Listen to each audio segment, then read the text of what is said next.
Cath lab આપણે જે પીડી હોસ્પિટલમાં છે તેને યુએન મહેતાને હેન્ડઓવર દેવાની પ્રોસેસ ચાલુ છે અને એ હેન્ડઓવર દરમિયાન એનું જે રિનોવેશનની પ્રક્રિયા છે એ ચાલુ છે. રિનોવેશન પૂર્ણ થયે કેથલેબ ઝડપથી ચાલુ થઈ જશે. હાલ સર દર્દીઓ આવે છે એમને કઈ રીતે સારવાર મળે છે, એમને રિફર કરવામાં આવે છે કે શું છે? હાલ જેટલા દર્દીઓ આવે છે એને પહેલાં અમારા ફિઝિશિયન દ્વારા જોવામાં આવે છે, પછી જરૂર પડીએ અમારા યુએન મહેતાના કાર્ડિયોલોજિસ્ટ દ્વારા પણ જોવામાં આવે છે અને પછી તેમને આગળની સારવાર માટેની સલાહ આપવામાં આવે છે. સર ક્યાં સુધીમાં શરૂ થઈ જશે? કેમ કે સૌરાષ્ટ્રના દર્દીઓ આવતા હોય છે, યુએન મહેતા આ લેબ ક્યાં સુધીમાં શરૂ કરી દેશે?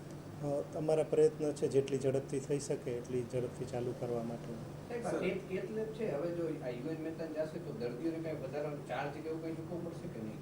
યુએન મહેતામાં ગયા પછી યુએન મહેતાના જે ચાર્જીસ હોય એ પ્રમાણે એમને ફોલો કરવાનું રહેશે. હજી એ વિશે કોઈ ઓફિશિયલ માહિતી ન હોવાથી હું આપી શકીશ નહીં. સાહેબ અંદાજિત કેટલો સમય સુધી આ જે પ્રક્રિયા ચાલશે? કેમ કે અંદર સાધનો કરોડો રૂપિયાના અંદર પડેલા છે. અમે કોશિશ કરીએ છીએ જેટલી ઝડપથી થઈ શકે એટલું ચાલુ કરવાનું. અમને જાણવા મળ્યું છે કે અમદાવાદ દર્દીઓને ધક્કો ખાવો પડે છે. અમદાવાદ ધક્કો ખાવો પડે એના કરતાં પહેલાં તો અમે અહીંયા જોઈએ છીએ દર્દીઓને અમારા ફિઝિશિયન દ્વારા, અહીંના યુએન મહેતાના કાર્ડિયોલોજિસ્ટ દ્વારા, અને ત્યાર પછી જે દર્દીને જરૂર હોય માત્ર ને માત્ર એમને અમદાવાદ ખાતે રિફર કરવામાં આવે છે. કઈ સારવાર છે આ લેબની અંદર? ટેસ્ટિંગ કયા કરવામાં આવે છે? અત્યારે આપણે સિવિલ હોસ્પિટલમાં અને યુએન મહેતાની અંદર ફિઝિશિયન અને કાર્ડિયોલોજિસ્ટ દ્વારા હૃદયની દરેક તપાસ થાય છે, જેની અંદર ડોપલર, ટીએમટી અને આપણે કાર્ડિયોલોજીની બધાની સુવિધા ચાલુ છે. કયા કયા આધુનિક સાધનો અંદર અવેલેબલ છે?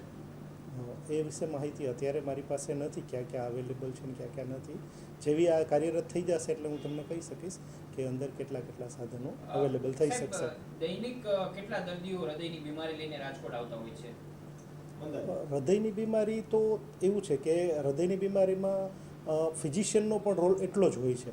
એટલે જે દર્દીઓને ફિઝિશિયનની જરૂર હોય છે એને આપણે ફિઝિશિયનને જ બતાવીએ છીએ પહેલાં, અને ત્યાર પછી જ એમને યુએન મહેતામાં મોકલીએ છીએ. એટલે દર્દીઓ આવે છે અને પ્રાઇવેટમાં જવું પડે છે કે કોઈ બીજું છે, શું હકીકત છે, અને એને ટેસ્ટિંગ માટેનો કેટલો અંદાજિત ખર્ચ થાય?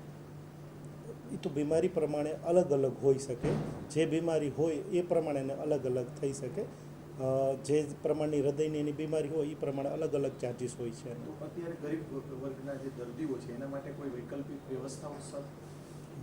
અત્યારે જેટલું અહીંયા અમારી પાસે સાધન સુવિધા ઉપલબ્ધ છે એટલી અમે દરેક સારવાર અહીંયા કરીએ છીએ. સર આપણે કાયમી હૃદયના નિષ્ણાંત તબીબો સિવિલમાં છે કે કેમ?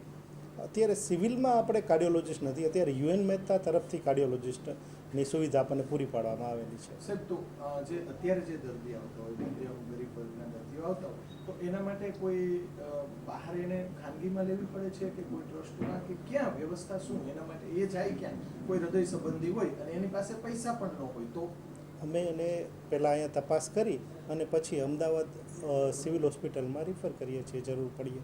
એટલે અમદાવાદ સુધી અત્યારે જવું પડશે પ્રાથમિક થોડાક દિવસ માટે? જ્યાં સુધી સુવિધા ઉપલબ્ધ ન થાય ત્યાં સુધી જે દર્દીઓને અમારી પાસે આવે અને સ્ક્રીનિંગ થઈ જાય પછી જરૂર પડીએ એમને અમદાવાદ અમારે રિફર કરીએ છીએ.